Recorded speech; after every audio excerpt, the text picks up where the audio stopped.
자, 오늘은 이제 신구약 중간사 22번째 시간이고요. 헤롯 가문에 대해서 한번 다뤄보도록 하겠습니다. 자, 헤롯이라고 하는 이름 익숙하시죠? 네, 헤롯이라고 하는 이름이 익숙하신데, 이제 한국으로 치면 이게 사실은 이름이라기보다 헤롯 가문이니까, 우리 가문의 이름이니까 우리로 치면 뭐겠어요? 성이죠, 성. 그죠? 이름하고 성이 있으면 앞에 붙는 성. 그러니까 뭐 김이라든지 박이라든지 이라든지 뭐 이런 식으로 사람 이름은 다 다르지만 어쨌든 같은 성으로 이렇게 묶을 수가 있잖아요. 예, 그런 개념인데 이제 성처럼 아주 큰 여러 사람이 속한 건 아니고 어느 한 집안에서 공통으로 사용하던 그런 이름이 이제 헤롯이다. 그래서 이제 똑같은 헤롯이라고 성경에는 표기가 되어 있지만 실제로는 헤롯 뒤에 붙는 이름들이 하나씩 더 있어서 이제 그걸 가지고 헤롯 집안 사람들인데 특정하면 누구구나. 이제 이렇게 이제 보셔야 된다라는 거예요. 자, 그래서 이제 헤롯 가문, 그러니까 헤롯 집안이 그러면 어떻게 생겨난 집안인가를 이제 좀 아실 필요가 있는데요. 이 헤롯 집안은 유대 지역 안에 있던 어떤 가문이 아니고요. 유대 남쪽, 예, 그러니까 유대 남쪽에 뭐가 있냐면 에돔이라는 나라가 있습니다. 에돔. 그러니까 에돔이라는 나라는 이제 그 이름에서도 알 수 있듯이 그 에서의 별칭, 에서의 별명이 에돔이었잖아요. 예, 온몸이 이제 붉은 상태에서 태어났기 때문에 에서라는 이름으로 불렸고 또 별명으로는 에돔, 이제 그 팥죽하고도 연관이 있죠. 예, 붉은 팥죽, 또 붉은 몸으로 태어난 뭐 그런 여러 가지 상황으로 인해서 이제 에서라는 이름도 있지만은 에돔이라는 이제 별칭으로 많이 이제 불렸었습니다. 그러니까 이제 그 에서의 별칭을 나라의 이름으로 사용했다는 걸로 봐서 쭉쭉쭉 과거로 거슬러 올라가면 이 조상이 누구라는 얘기예요? 에돔 사람들의 조상은 에서라는 얘기예요. 그러니까 뭐 에서가 근데 뭐 하늘에서 뚝 떨어진 게 아니고 에서가 어디서 태어났습니까? 이삭과 리브가 사이에서 태어났죠. 예, 그러니까 이제 에돔 사람들은 자기들이 유대 지역 안에 자리 잡은 건 아니지만 이삭이 자기 아버지인 것은 역사적인 사실이잖아요. 그런데 또 이삭이 누구예요? 이삭이 믿음의 조상인 아브라함의 아들이잖아요.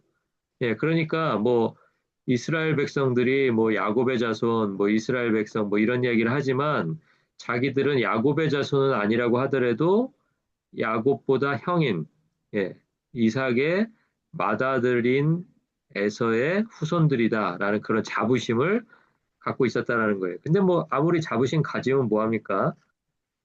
이제 뭐 약소 국가죠, 사실은 약소 국가고 어, 우리 이제 그 소선지서에 보면 소선지서 중에 이제 그런 내용이 잠깐 등장했던 적이 있었던 거 아마 기억하실 거예요.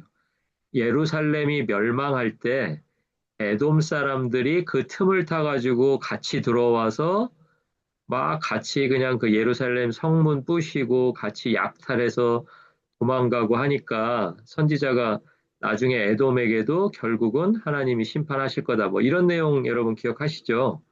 그때 이제 심판하셨던 주된 이유가 뭐였냐면 에돔하고 야곱은 그러니까 에돔하고 이스라엘은 형제인데 남보다도 더 못한 일을 형제에게 행했다 했기 때문에 이제 그 이유 때문에 하나님이 심판하시는 거거든요. 그런데 뭐 형제지만 어쨌든 서로 완전히 다른 길을 갔던 그런 나라가 바로 이제 에돔이 되겠습니다. 자, 그래서 이 헤롯 가문이라고 하는 그 사람들이 어디 출신이냐면 이두메. 이제 신약 성경에는 에돔, 구약의 에돔을 헬라어 발음으로 바꿔서 이두메라고 해요. 조금 비슷하긴 하죠. 그렇죠? 예. 에돔, 이두메. 그래서 에돔 출신이라는 그런 정체성을 가지고 있었습니다. 자, 그런데 아까도 말씀드렸지만 이제 에돔은 이제 약소 국가이기 때문에 이스라엘이 망할 때, 뭐 예를 들어서 이스라엘이 뭐 바벨론에게 망했다든지 아니면 또 뭐 북이스라엘이 아수르에게 망했다든지 그런 이제 망할 때쯤 되면 조금 이제 국경지대에서 길을 좀 펴고 지내는 거고요. 그렇지 않으면은 뭐 유대가 예를 들어서 다윗 왕조가 튼튼할 때는 뭐 찍소리도 못 하는 거죠, 사실은. 그냥 뭐 조공 바치라 그러면 바치고, 그리고 군사로 막 이렇게 밀어붙이면 국경선도 막 밀려나고 막 이런 나라가 사실은 에돔이었던 거예요. 자, 그러니까 이제 다윗 왕조가 없어지고 나서는 에돔이 어땠을까요? 조금 편했겠죠, 한동안. 예. 그러니까 바벨론에게 완전히 멸망하고 나서부터 한 몇백 년은 좀 편하게 있었을 거예요. 자, 그런데 유대 왕조, 두 번째 왕조, 무슨 왕조가 세워졌습니까? 하스몬 왕조가 세워졌죠. 하스몬 왕조가 세워져 가지고 또 셀레우코스 왕조에게서 독립을 해버리고 나니까 에돔이 또 어떻게 되는 거예요? 동시에 자기 바로 위에 자리하고 있잖아요. 이스라엘 예루살렘이요. 자, 그러니까 이제 하스몬 왕조가 커지면 커질수록 그게 무슨 뜻이냐면 에돔은 또 힘들어진다는 거예요. 자, 그런데 하스몬 왕조가 전성기 때 하스몬 왕조가 에돔까지 그냥 다 다시 또 원래도 이제 자기네 땅이라고 생각하고 살았지만 유대 왕조가 멸망한 다윗 왕조가 멸망한 다음에는 그래도 자율적으로 살아가고 있던 에돔을 다시 이제 식민지 같이 이제 그렇게 만들어 버립니다. 속국으로 그렇게 만들어 버리고 유대인들이 제일 중요하게 생각하는 게 종교잖아요. 종교. 유대인들의 종교인 유대교를 강제로 개종하도록. 그러니까 강제로 개종했으니까 또 여기에 뭐가 또 따라갔겠어요? 뭐가? 우리 사마리아 생각해 보시면 유대교로 강제로 개종했을 때 한 가지 했던 그 약간 좀 잘못된 행동이 있었죠. 이게 뭐냐면 남자들에게 할례를 강제로 막 행하게 해서 사마리아 같은 경우도 뭐 강제로 할래, 안 그러면 니네 다 땅 버리고 떠날래, 뭐 이렇게 했다 그랬잖아요. 예, 그런 식으로 이제 에돔도 역시 유대교로 강제로 편입을 시켜버립니다. 그러니까 이제 유대교로 편입하고 유대교 믿고 유대인들이 된 거예요. 넓은 의미에서. 그런데 원래 유대인들 있잖아요. 원래 하시몬 왕조에 포함되어 있고 유대 땅에 살고 있던 유대인의 입장에서는 갑자기 유대인이 되었지만 그 헤롯 가문이라고 하는 사람들을 유대인으로 인정을 안 했다라는 게 이제 역사의 비극인 거예요. 그러니까 자기들이 자기들을 영토를 넓히려고 뭐 군사력도 동원하고 뭐 정치력도 동원하고 해가지고 유대인으로는 만들었는데 정작 만들어 놓고는 원래 유대인들이 또 차별을 하는 거예요. 뭐 여기는 원래 정통 유대인들의 국가다 뭐 이래가면서 그 헤롯 가문도 역시 그 이방인 취급을 그렇게 했던 겁니다. 그러니까 신부는 유대인이에요. 신부는 다 유대교 믿고 유대교로 개종하면 여러분들도 다 유대인이 될 수 있습니다. 지금까지도요. 유대교로 개종만 하면. 그러니까 이 당시에도 당연하죠. 개종을 했으니까 유대인인데 실제적으로는 유대인 대접을 받지 못하고 그냥 여전히 그냥 뭐라 그럴까? 아브라함에게서 아브라함의 언약에서 멀어져 버린 그냥 에서의 후손, 야곱의 그 언약과는 상관없이 살아가는 거의 한 준 이방인급 뭐 이 정도로 이렇게 취급을 했다라는 거죠. 자, 그런데 이 헤롯 가문에서 한 사람이 이제 등장하는데 그 사람 이름이 뭐냐면 안티파테르라는 사람이에요. 헤롯 안티파테르. 이 사람이 사실은 이 헤롯 가문을 시작한 사람이나 마찬가지거든요. 자, 그런데 이 안티파테르라는 사람이 이방인 취급을 받기는 했지만 한 가지 똑똑한 처신을 했던 게 뭐냐면 그 당시에 이제 유대 땅을 지배하고 있던 사람들이 누구냐면 로마인들이었잖아요. 예, 그러니까 헬라도 망하고 이제 로마가 이제 지배하고 있던 그 시대에 들어와서 로마인들하고 굉장히 긴밀한 관계를 맺기 시작했어요. 그러니까 이 사람은 이제 자기가 원래부터 이제 재산 좀 모아놓은 재산도 있고 나름대로는 에돔에서 이제 성공한 사람이었나 봐요. 자, 그래서 이제 그 성공을 통해서 이제 그 권력자들과 계속해서 만남을 갖게 되고 그러면서 이제 로마인들로부터 로마 정부로부터 좀 신임을 받은 거예요. 그러니까 유대인들에게는 제대로 된 취급을 못 받았지만은 로마인들에게는 굉장한 신임을 받고 있었어요. 자, 그러다가 이 아들 때가 되어가지고 아들이 누구냐면 헤롯 대왕이에요. 복음서에 제일 처음 등장하는 헤롯이 바로 헤롯 대왕입니다. 그래서 영어로 이제 더 그레이트 헤롯이라고 이제 이렇게 돼 있거든요. 그러니까 그 헤롯 대왕이 로마로부터 유대 땅은 니네 가문이 좀 맡아서 해줬으면 좋겠다. 이제 이렇게 부탁을 하면서 헤롯에게 하나의 명칭을 줘요. 하나의 명칭을 주는데 그게 뭐냐면 유대인의 왕이라는 명칭을 줘요. 그러니까 신약 성경의 복음서에는 유대인의 왕이 두 번이 등장하는데요. 두 번 다 누구를 부를 때 등장하냐면 예수님에 대해서 유대인의 왕 이런 이름을 부릅니다. 한 번은 뭐 동방 박사가 와서 유대인의 왕으로 나시니가 어디냐라고 이제 물어볼 때 그때 한번 유대인의 왕 거기 보면 이제 렉스 유다이오룸이라고 이렇게 이게 이제 라틴어인데요. 렉스라는 거는 이제 킹이라는 뜻이죠. 킹이라는 뜻의 렉스고요. 유다이룸은 유다 이름 발음이 좀 비슷하잖아요. 그러니까 유다의라는 뜻인데 유다의 왕이다, 유대인의 왕이다 이제 이런 뜻이에요. 그리고 또 한 번이 언제 나오냐면은 예수님이 십자가에 달리실 때 그 명패에다가 유대인의 왕이라고 굳이 쓰지 말라고 했는데 누가 썼어요? 본디오 빌라도가 내가 써야 될 것을 쓴다 하면서 억지로 그냥 유대인의 왕이라고 썼던 그런 기록이 신약성경 복음서에 남아 있습니다. 자, 그래서 이제 제가 지금 말씀드린 부분이 하나는 마태복음 2장 2절 나중에 한번 찾아보시고요. 그리고 요한복음 19장 19절 이렇게 두 군데에서 유대인의 왕이라는 호칭을 예수님에게 사용했던 것을 볼 수가 있습니다. 그런데 실제로는 예수님이 오시기 훨씬 전에 BC 37년이니까 예수님 오시기 뭐 거의 한 40년 전이잖아요. 그때 이미 누가 유대인의 왕이라는 칭호를 받았다고요? 헤롯 대왕. 헤롯 더 그레이시라는 그 사람이 안티파테르의 아들이었던 사람이 로마인들과의 그 관계 속에서 유대의 지배자로 네가 그냥 유대의 왕 해라. 그러니까 우리가 생각하는 뭐 번듯한 나라의 왕도 아닌 거예요, 사실은. 그러니까 왕을 그냥 뭐 이렇게 아무나 시킬 정도니까 그냥 조그만 한 땅덩어리 하나 띄어가지고 여기는 다스리기가 너무 복잡하니까. 왜냐하면 로마인들은 유대교에 대해서 전혀 모르잖아요. 유대인들의 관습, 전통 이런 거 전혀 모르니까 너무 복잡하고 특히 또 유대 땅에서도 어느 지역에 예루살렘 지역에 들어가서는 정말로 너무 어렵거든요. 그러니까 유대인 중에서 한 명 골라서 한다는 게 뭐 로마인의 기준이니까 뭐 정통 유대인이 뭐고 나중에 유대교로 개종해서 유대인이 됐는지 이 사람들이 뭐 알겠어요? 잘 모르는 상태니까 그냥 자기하고 제일 친한 유대인을 뽑아서 그때 뽑힌 사람이 바로 이제 헤롯 가문의 헤롯 대왕이었던 거예요. 자, 그래서 그 명칭을 로마로부터 받았다. 유대인의 왕이라는 명칭을 받았습니다. 자, 명칭을 받았지만 아까 위에서도 말했지만 아버지 때서부터 계속해서 정통 유대인들에게는 무시를 당하면서 살아왔죠.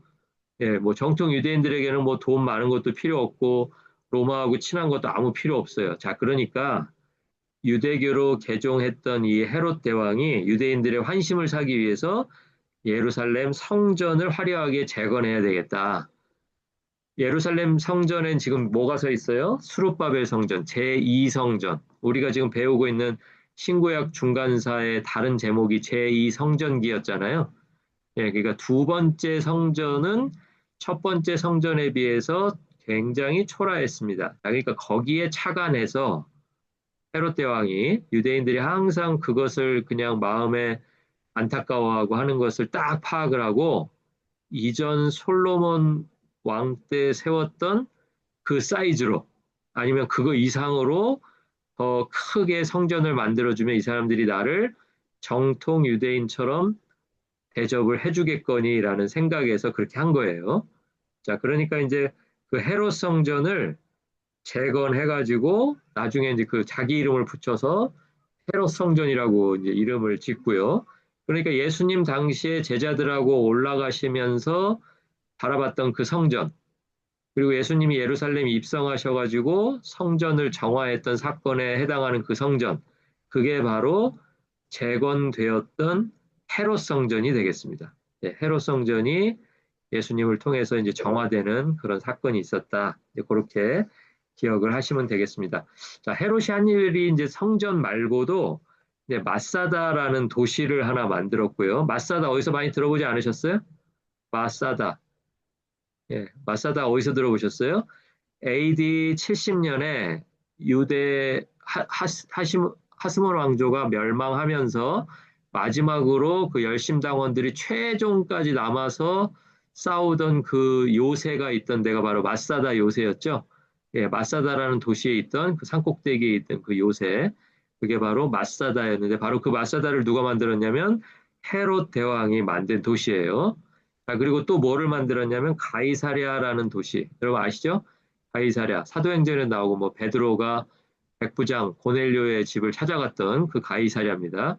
가이사랴라는 것은 이제 영어로 보면 캐사르인데 시저라는 뜻을 이제 그 가이사랴라고 발음을 하는데 이름에서도 알 수 있듯이 황제를 위한 도시.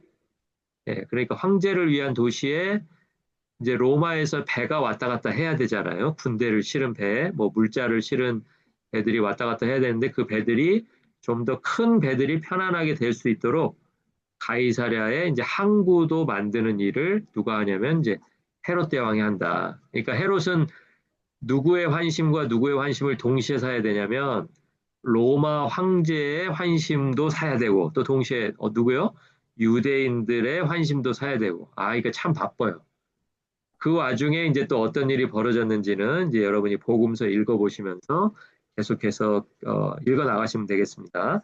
자, 근데 이 헤롯 대왕에 대해서 이제 알려진 내용이 이제 몇 가지가 있는데요. 왕권을 지키기 위해서 자기 아내도 죽이고 아들들도 죽였던 왕이 바로 헤롯 대왕. 그래서 헤롯 대왕이 굉장히 오래도록 집권을 해요. 이제 보시면 알겠지만 일단 왕이 된 나이는 우리가 알 수는 없지만 왕이 된 연도가 BC 37년이었잖아요. 예. 그런데 예수님 오시고 뭐 2살 이하로 사내 아이는 다 죽여라 했던 그 왕이 바로 헤롯 대왕이니까 적어도 왕위에 40년 이상 있었다는 얘기잖아요. 그렇죠? 예. 그 이후에도 또 좀 더 있었고요. 자, 그래서 그 왕권을 그렇게 오래오래 유지하기 위해서 아내까지도 그리고 아들들까지도 처형할 정도로 그렇게 아주 권력욕이 대단한 그런 좀 잔인한 사람이었다. 이제 그렇게 알려져 있습니다. 자, 그러니까 이제 동방 박사들이 헤롯 왕을 만나가지고 네가 어디로 가는 길이냐 이제 물어보니까 동방 박사들이 뭐라 그래요? 우리는 유대인의 왕으로 태어난 아기를 만나러 간다. 이렇게 대답을 하잖아요. 그러니까 여기서 깜짝 놀란 거죠. 왜냐하면 유대인의 왕이라는 칭호는 지금 유대 땅에 누구만 받았어요?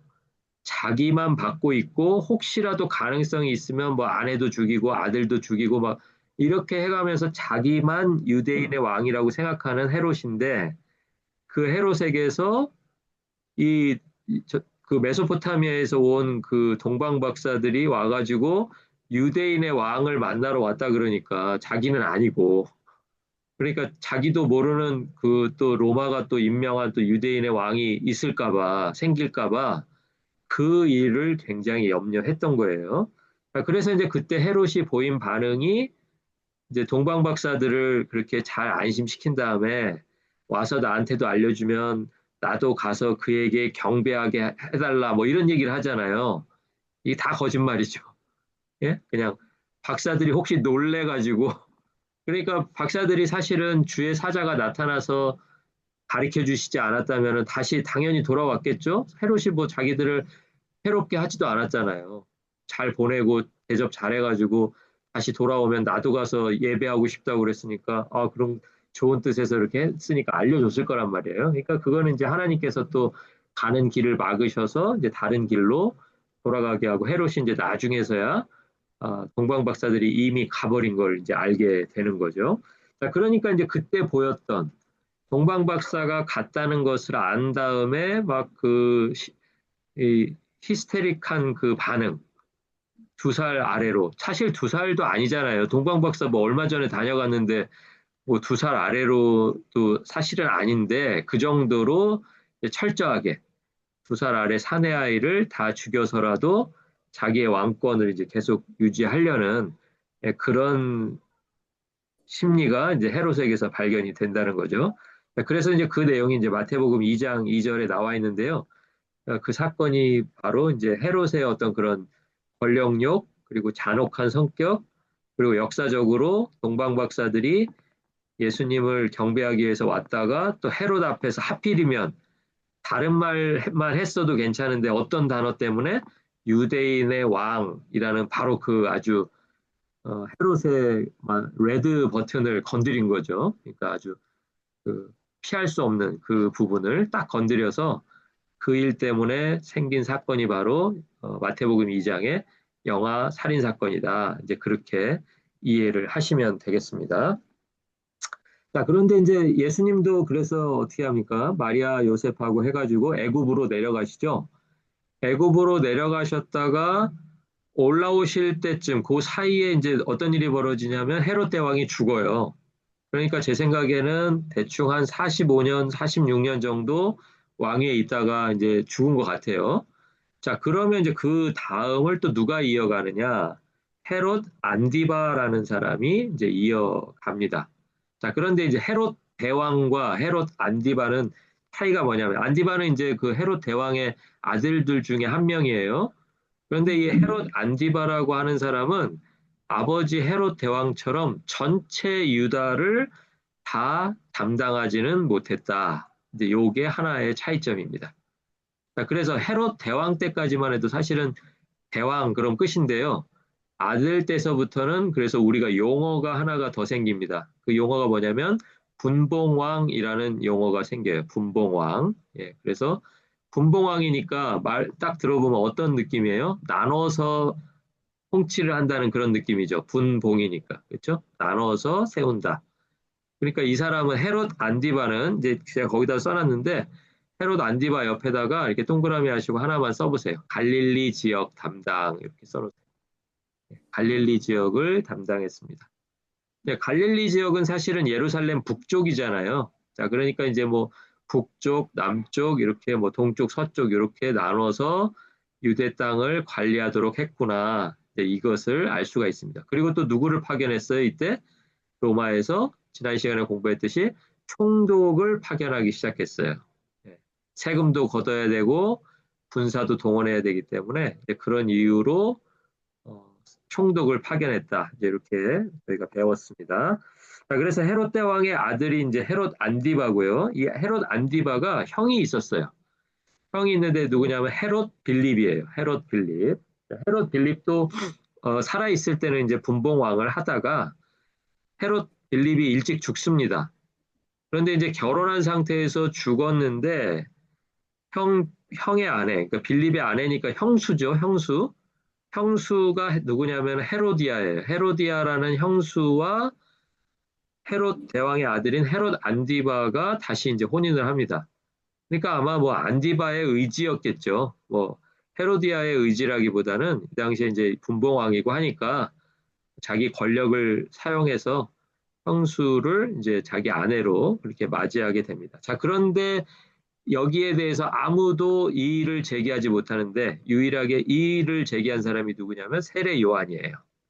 세례 요한이 대놓고 형의 아내인 헤로디아와 이렇게 권력을 통해서 권력을 사용해서 결혼한 것은 그것은 정말 잘못된 일이다. 회개해야 된다.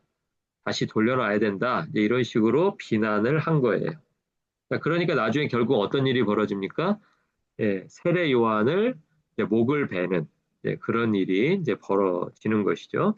예, 그것은 이제 또 직접 한 일은 아니지만 이제 자기 새로 결혼한 남편인 헤롯 안디바가 그것을 원하는 것 같으니까 또 헤로디아가 자기 딸을 시켜가지고 딸을 시켜가지고 헤롯 안디바 앞에서 이렇게 춤을 추게 하고 그리고 그 춤이 마음에 들어서인지 뭐 소원을 다 말해봐라. 뭐 왕국의 절반이라도 그러니까 그 사람이 왕국의 절반이라도 한 거는 자기가 담당하고 있던 그 갈릴리 지역의 절반인 거예요. 유대 땅 전체의 절반이 아니고요. 왜냐하면 자기가 다스리는 것만 자기가 마음대로 할 수 있잖아요. 그러니까 이제 그 절반을 달라고 요구하지 않고 뭘 요구했어요? 세례 요한의 목숨을 요구해서 할 수 없이 그 요청대로 세례 요한은 이제 참수를 당하게 됩니다.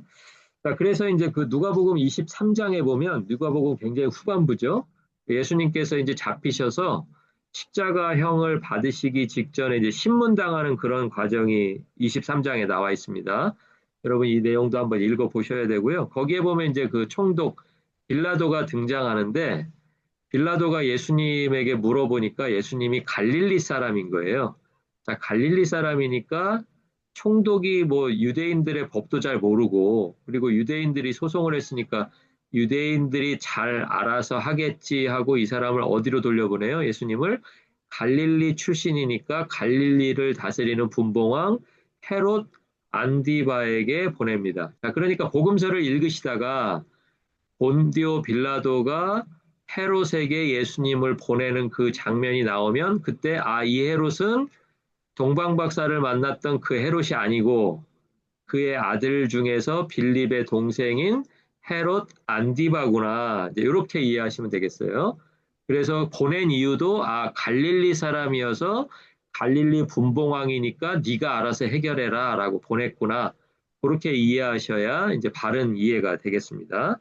자, 그래서 이제 결국 그래서 헤롯이라고 하는 그 성경에는 그냥 헤롯 이렇게 기록되어 있지만 구체적으로는 헤롯 안디바 그리고 로마 총독 본디오 빌라도 이 두 사람이 예수님의 죽음을 공모하고 방조한 그런 두 대표적인 인물이 되겠습니다. 그러니까 뭐 본디오 빌라도가 아무것도 하지 않은 것 같아도 계속 우리가 사도신경 안에 그 이름이 계속 오르락 내리락 할 수밖에 없는 거예요. 예.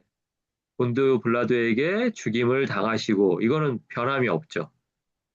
자, 그리고 이제 예수님께서 누가복음 13장에서 헤롯 안디바에 대해서 한번 언급을 하셨어요. 예수님이 뭐라고 하셨냐면 자신을 이제 죽이려고 하는 것을 아셨어요. 헤롯 안디바가 자기를 어떻게든 잡아서 이유를 대서 이제 죽이려고 하는구나. 그걸 아시고는 누가복음 13장 32절에 너희는 가서 저 여우에게 이르되 하고 이제 뒤에 쭉 이야기하시는 그 장면이 나옵니다. 거기서 갈 때 이름은 나오지 않지만 저 여우라고 해요. 너희는 가서 저 여우에게 말해라 라고 할 때 그 여우가 바로 헤롯 안디바가 되겠습니다. 그러니까 여우가 상징하는 거는 뭐 우리가 대충 짐작할 수 있죠. 그러니까 뭐 교활함. 그리고 그 에스라나 느헤미야에 보면은 그 사마리아인들이 예루살렘 그 성벽을 건축하고 있는 그 예루살렘 사람들을 막 조롱할 때 무슨 말을 하냐면 여우가 올라가도 성벽이 무너지겠다. 이렇게 얘기하는 장면이 나와요. 자, 그러니까 이게 무슨 말이냐면 그 당시 사람들에게 여우라는 이미지는 멀쩡하게 세워진 것을 막 무너뜨리고 막 파헤치고 뭐 이런 이미지, 교활한 이미지, 비겁한 이미지, 뭐 이런 이미지가 여우라는 짐승에게 있었다는 거예요. 자, 그래서 직접적으로 이름은 얘기하지 않으시지만 헤롯 안디바라는 인물을 예수님께서는 여우라고 표현을 하셨다. 이제 그 대목을 누가복음 13장 32절이 우리에게 말해주고 있습니다. 자, 그리고 이제 그 세대를 또 한 세대를 또 넘어가요. 그러니까 지금 네 세대를 넘어온 거예요. 처음부터 다시 한번 이제 기억을 해보시면 안티파테르라는 사람이 이제 가문을 시작을 했고요. 그리고 그 아들이 누구예요? 헤롯 대왕. 예. 헤롯 더 그레이시였습니다. 그리고 헤롯 대왕의 아들이 있었는데 그 아들이 누구냐면 헤롯 안디바, 뭐 헤롯 빌립도 있었는데 일찍 죽었고요. 그래서 헤롯 빌립의 아내였던 헤로디아와 헤롯 안디바가 이제 결혼을 했다. 이제 이 내용까지 다뤘고요. 그 다음에 이제 헤롯 안디바의 또 아들이 누구냐면 헤롯 아그리파 1세가 되겠습니다. 자, 어쨌든 분봉왕 시대가 되기는 했지만 여전히 헤롯이라고 하는 그 집안이 유대 안에서 정치적인 또 군사적인 힘을 가지고 있었다는 거예요. 그러니까 정치적인 힘, 군사적인 힘을 가진 인물이 둘이에요. 하나는 누구냐면은 로마의 총독. 근데 로마의 총독은 계속 바뀌잖아요. 한 집안이 총독을 하는 게 아니에요. 그냥 그때 임기도 뭐 정해지지도 않았어요. 어떤 사람은 8년 한 사람도 있고 어떤 사람은 4년 한 사람도 있고 막 그래요. 자, 그러니까 이 총독도 군사력, 그다음에 정치력을 가지고 있지만 헤롯 집안이 또 군사력, 정치력을 가지고 있는 거예요. 그러니까 사실은 유대 안에서는 누가 더 영향력이 세겠어요? 총독들은 매번 바뀌잖아요. 계속해서. 그러니까 바뀌지 않는 집안이 변함이 없는 헤롯 집안이 굉장한 영향력, 우리가 생각했던 그 이상으로 유대인 이 사회에서 굉장한 큰 영향력을 가지고 있었다. 이렇게 생각하시면서 복음서를 읽으셔야 된다라는 거예요. 자, 그래서 이제 헤롯 아그리파 1세라는 인물이 이제 헤롯 대왕의 이제 손자에 해당하는데요. 손자인 헤롯 아그리파 1세는 그럼 어떤 인물인가? 이 사람들은 헤롯 대왕의 손자인 이제 헤롯 아그리파 1세가 역시 헤롯 대왕이 그랬던 것처럼 유대인들의 마음을 얻는 게 최대 목표였어요. 헤롯 집안은 그러니까 헤롯 집안이 시작하면서부터 망할 때까지는 계속해서 두 사람의 관심이 필요했던 거예요. 하나는 로마의 황제, 하나는 유대인들. 이 관심을 얻느냐 못하느냐. 뭐 순간적으로 조금 얻을 수는 있겠죠. 뭐 성전을 재건했다 뭐 이러면 뭐 잠깐이지만 그래도 여전히 정통 유대인들은 헤롯 집안을 자기들과 똑같다고 생각을 하지 않았던 것 같아요. 그러니까 이렇게 손자때에 가서도 결국은 아그리파 1세가 유대인의 마음을 얻기 위해서 이 사람은 뭐를 하냐면 사도 야고보를 칼로 죽여요. 자, 이게 무슨 말이냐면 사도 야고보니까 누구의 제자예요? 예수님의 12제자 중에 한 사람인 야고보죠. 야, 그러니까 야고보를 죽이고 싶은 사람들이 누구였단 얘기예요? 유대인들이었단 얘기예요. 당연하죠. 왜냐하면 유대인들이 누구를 죽였어요? 유대인들이 예수님을 죽였잖아요. 그러니까 예수님을 죽이고 나서 또 예수님을 죽이고 나자마자 무슨 일이 벌어졌어요? 유대인들 입장에서는 제자들이 예수님이 다시 살아나셨다고 자꾸 주장하고 다니는 거예요. 그러니까 제자들 입장에서는 실제 벌어진 일이고 부활 승천까지 다 목격을 했지만 유대인들 입장에서는 어떻게 받아들이는 거예요? 아, 이게 예수는 이미 죽어서 끝났는데 이 사람들이 그걸 자꾸 살아났다 그러고 시체도 누가 훔쳐다가 다른 장소에다 옮겨놓고 막 이렇게 이해를 했다는 거예요. 그러니까 그 사람들이 또 누구를 미워하게 되냐면 예수를 미워했던 똑같은 심정을 가지고 이번에는 누구를 예수님의 제자들을 미워하기 시작한 거예요. 그러니까 예수님의 제자 중에서 굉장히 핵심적인 제자였던 야고보 사도를 붙잡아다가 누가요? 헤롯 아그리파 1세가 처형을 한 거예요. 그러니까 무슨 죄가 있어서 그런 게 아니고 유대인들의 마음을 얻기 위해서 네, 이렇게 사도 야고보를 죽이는 일이 벌어집니다. 사도 야고보를 죽였는데도 유대인들이 환심을 보이지 않으니까 이제 한 명을 더 죽이려고 생각한 거예요. 자, 그게 누구였냐면 사도행전에 등장하는 사도 베드로입니다. 그러니까 베드로가 옥에 갇힌 사건이 있었잖아요. 그 옥에 갇힌 사건은 누구랑 연관이 있냐면 그때 등장하는 헤롯은 헤롯 아그리파 1세인 거예요. 헤롯 대왕의 손자가 베드로를 왜 옥에 가뒀을까? 유대인들의 환심을 살려고 1차적으로는 사도 야고보를 죽였는데 거기서 끝나지 않고 한 명을 더 죽이려고 더 대표적인 또 제자 베드로잖아요. 베드로밖에 없죠 뭐. 베드로만 죽이면 이제 뭐 나머지는 이제 조용하겠지. 이제 복음 전하지 않겠지라고 생각을 해서 베드로까지 죽이려고 했는데 베드로는 어떻게 됐어요? 옥문이 흔들리면서 그냥 천사하고 걸어 나와 버렸죠.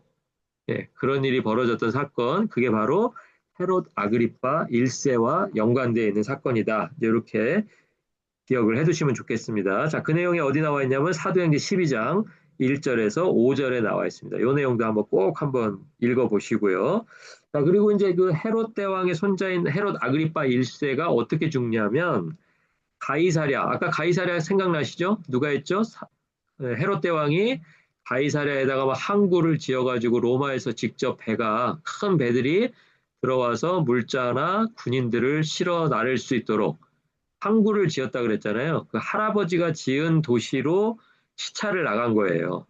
예. 그래가지고 이 가이사랴에서 헤롯 대왕이 딱 나가니까 얼마 전에 또 누구를 죽였어요? 얼마 전에 야고보를 죽였잖아요. 그러니까 야고보를 죽인 거에 대해서 유대인들이 호응을 한 거예요. 이제 뭐 헤롯은 이제 헤롯 아그리파 1세는 뭐 하나님처럼 그냥 위대한 존재고 뭐 이런 식으로 신격화를 한 거예요. 자, 그런 백성들의 칭송을 받고 하나님께 영광을 돌리지 않았다는 이유로 벌레에게 먹혀 죽어버린 그 헤롯. 거기도 헤롯이라고만 나오거든요. 그 헤롯이 바로 헤롯 대왕의 손자 아그리파 1세가 되겠습니다. 네, 그러니까 그 사도행전 읽으실 때는 또, 이 헤롯은 또 다른 헤롯이구나. 이렇게 이해하시면 되겠고요. 자, 그래서 이제 하나님을 대적하면 아무리 권력이 막강하다고 해도 결국은 이렇게 작은 벌레에게 먹혀서 죽게 되는구나라는 교훈을 남긴 인물이 바로 헤롯 아그리파 1세가 되겠습니다. 그래서 이제 그 가문이 이렇게 계속 변했잖아요. 몇 대에 걸쳐서 뭐 안티파테르에서 헤롯 대왕에서 또 헤롯 안디바로 헤롯 아그리파 1세로 이제 이 뒤에 저희가 다음 주에 다루겠지만 헤롯 아그리파 2세도 있거든요. 그러니까 증손자죠, 증손자.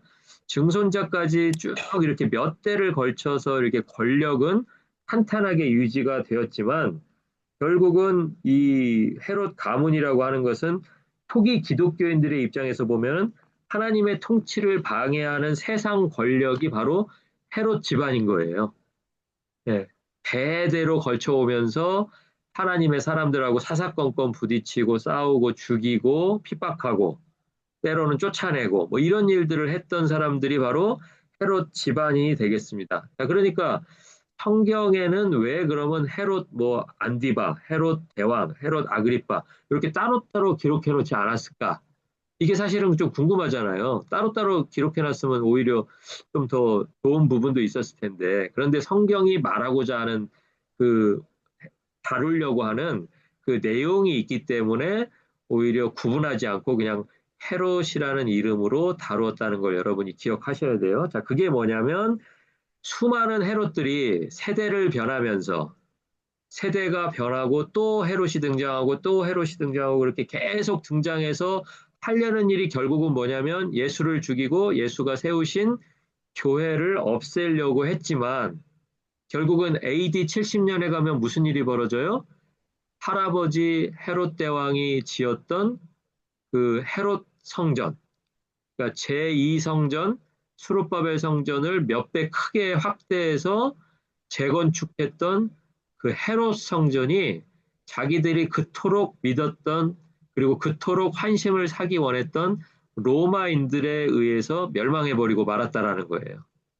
그러니까 원래 헤롯이나 헤롯 다음 세대 또 그 다음 세대가 이 정도로 로마에 공을 들였으면 할아버지가 세운 성전 불태우면 안 되잖아요.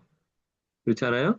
자, 그런데 오히려 그 수많은 헤롯들이 시대를 바꿔가면서 계속해서 등장해서 교회를 없애려고 했는데 결국 없어진 거는 교회가 아니라 그 헤롯 가문이 세웠던 가문의 자랑, 가문의 영광, 헤롯 성전이 사라지고 오히려 예수의 복음은 계속해서 로마 전역으로 퍼져나가게 되었다.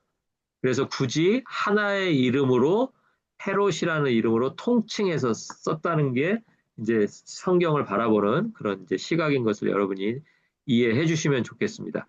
그러니까 따로따로 구분해서 쓸 수도 있지만 이 전체가 다 한 집안이고 한 집안의 공통된 목표가 시대가 바뀌어도 예수를 죽인 그 사람들이 또 예수의 교회를 핍박하는 그런 일들을 벌였지만 결국은 교회가 살아남고 인간이 세웠던 그 성전, 헤롯 성전은 아무리 크고 아름다웠어도 결국은 다 돌 위에 돌 하나도 남지 않고 이렇게 사라졌던 것을 역사가 증언하고 있습니다. 자, 오늘 이제 여기까지 공부했고요. 아까 저희가 공부 시작하기 전에 잠깐 광고했는데 오늘 헤롯 가문 1번을 했습니다. 그 이유는 뭐냐면 이제 2번을 하면서 오늘 다루지 못했던 아그리파 1세 다음에 등장하는 이제 증손자 헤롯 아그리파 2세 이야기를 하면서 이제 헤롯 가문에 대한 이야기는 다음 시간에 마무리를 하고요. 그리고 그 이야기와 함께 계속해서 또 예수님 당시에 우리가 알아야 될 그런 일들에 대해서 계속해서 공부해 나가도록 하겠습니다. 오늘 공부하시느라고 수고 많으셨고요. 다음 주 목요일 7시 45분에 23번째 시간으로 다시 찾아뵙도록 하겠습니다. 수고 많으셨습니다. 감사합니다. 수고하셨습니다.